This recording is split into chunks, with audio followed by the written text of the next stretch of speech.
Hello everyone, how to Tuts back with another new video, and in this video I'll guide you how to get your application form or any form data on your Google Sheet. Like, okay, you create a form, but if you want to get all the information on your Google Sheet, then how can you get it?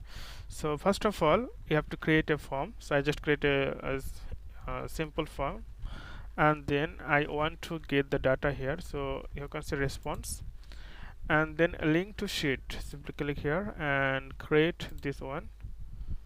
So waiting to respond. So you can see, like, I gave name, father name, mother name, birthday, email. So for example, like, it will update it automatically. I just created this form. So for example, okay, I just give you like send, and okay, so this form copy.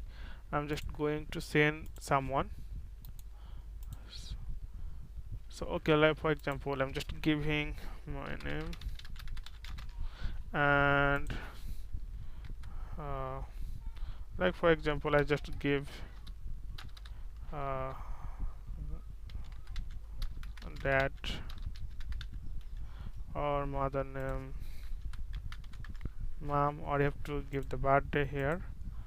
So for example, this one, you have to give your email and @gmail.com.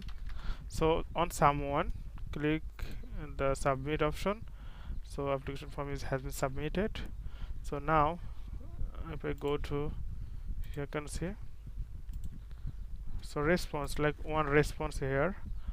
And if I want to see this on the, you can see it's updated, like name, dad, mom, Tariq, and the Gmail. So this way you can gather, or you can gather the information on your Google Sheet. So okay friend, today's no man, see you in the next video.